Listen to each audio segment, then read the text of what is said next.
And that's it for the SITREP or the summary for the day of 572 to 573 for the 18th to the 19th of September. So let's do some conclusions.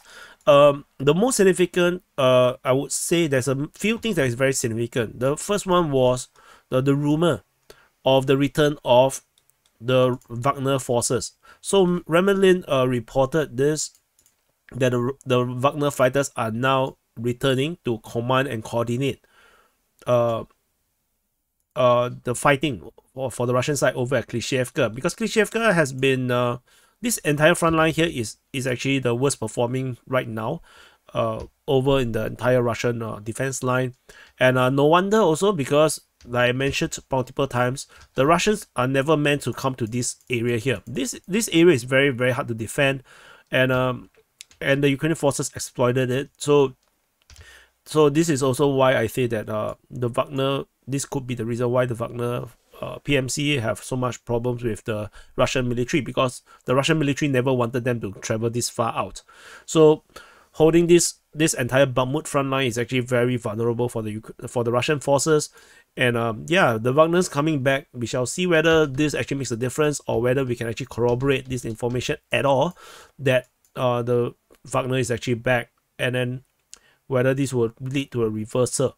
And it is also important to note that the geolocations of Ukrainian forces over within KLISHCHIIVKA that shows that there is still sweeping operations within KLISHCHIIVKA. It's not a full capture by the Ukrainians just yet, and Ryba actually made it a point to claim that it's the case.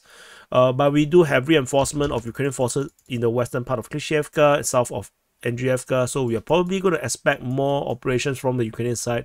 The Ukrainians' Bakhmut offensive is still not over.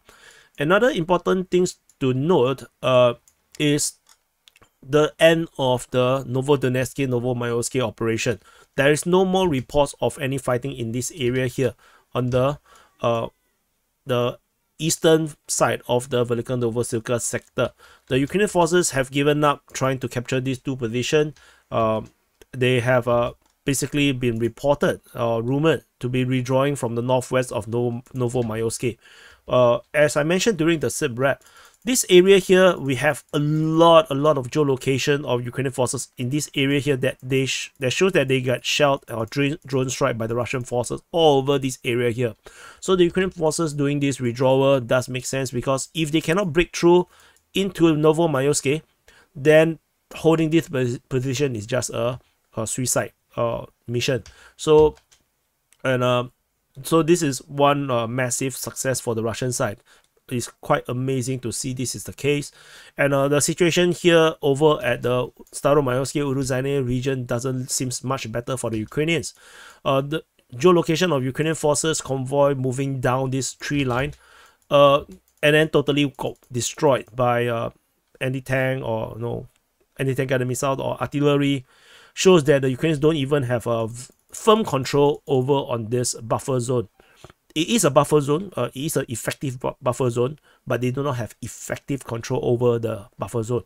So the Russians actually have the effective control of the buffer zone, just that it is a buffer zone so that it protects the eastern flank of Uruzhane.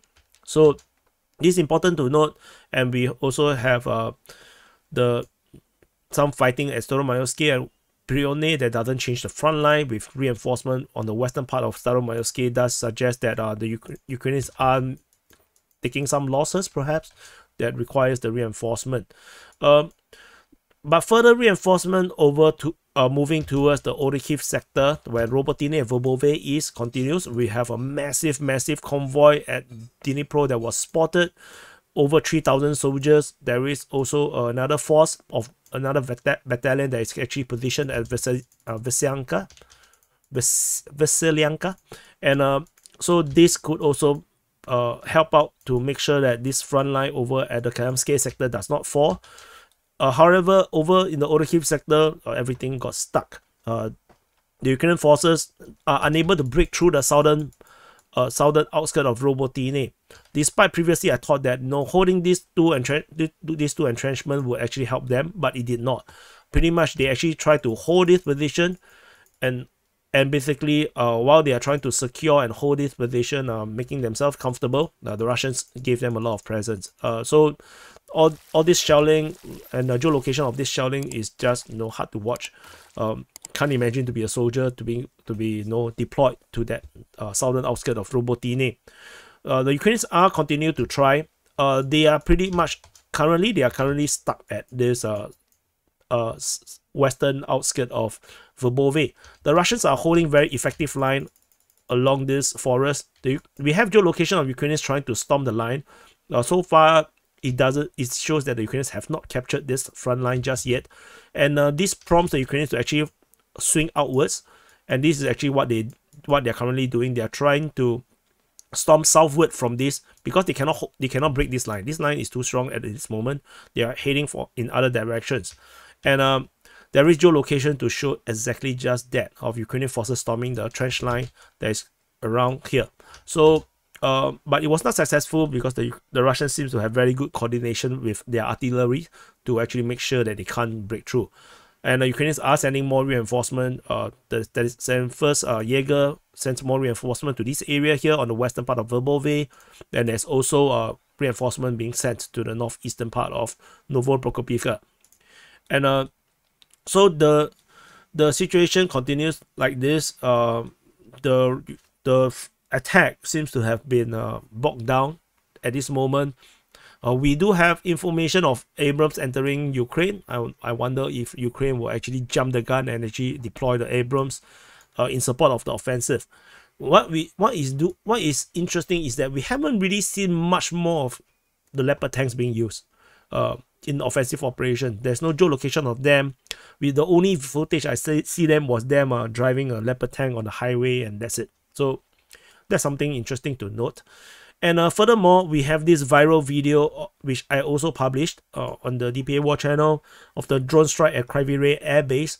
And like I mentioned during the SITREP, this is actually very far. This distance of 70 to 80 kilometers from the possible launch site is ridiculous. On top of that, it's not just the Lancet, but it's also the surveillance drone. The surveillance drone also was hovering around Kryvyi Rih to record this attack. So it means that the Russians actually have this range in terms of if they would really want to use their Lancet and surveillance drone to monitor and attack Ukrainian positions. On top of that, the fact that the surveillance drone can fly and hover for this long over Kryvyi Rih also means that the surface-to-air missile systems of the Ukrainian side is severely lacking or inoperable, or they are inactive or totally non-existent. This can also be seen by the Russians launching airstrikes on Ukrainian storage over just near Antonovka. They use the Fab 500 or Fab 1500 just bombs. A very big explosion exploded at this position. This also actually went pretty viral. And this massive explosion is the first time I have seen the Russian Air Force operating in this front line for some time.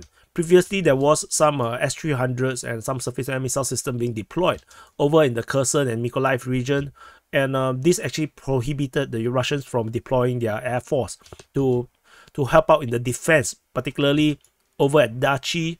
And the fact that now the Air Force are back, the Russians are back with their Air Force, means that the Ukrainian troops over in these positions are going to suffer even more.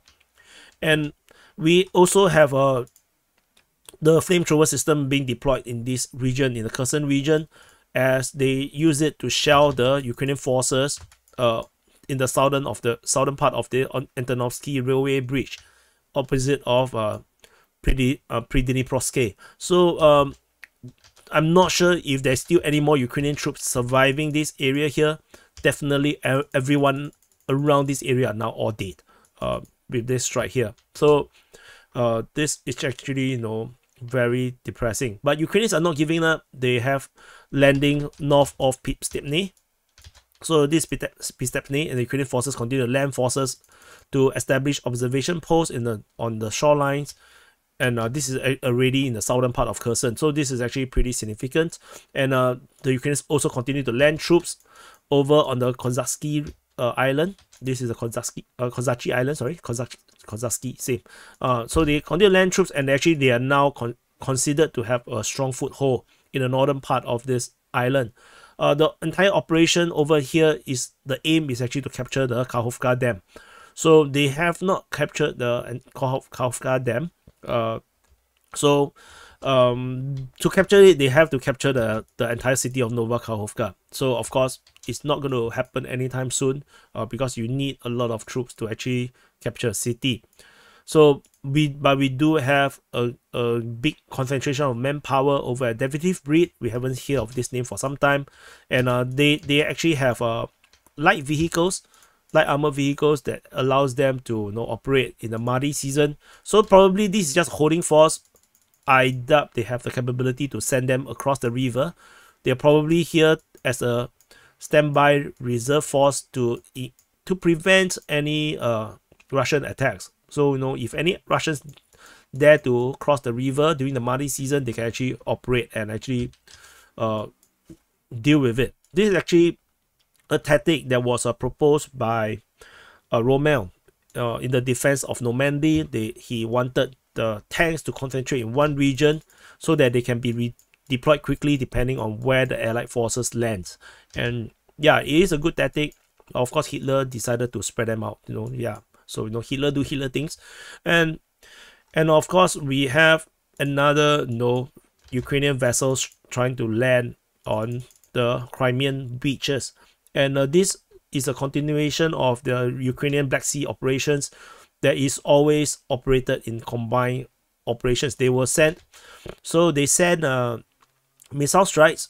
So the missile strike was actually flying through this direction across Melitopol to hit the Crimean beach, Crimean bridge, and then there was drones then fly over to Sevastopol, and the Ukrainian forces try to land troops on Crimea. So this is a pretty standard operating procedure now for the Ukrainians.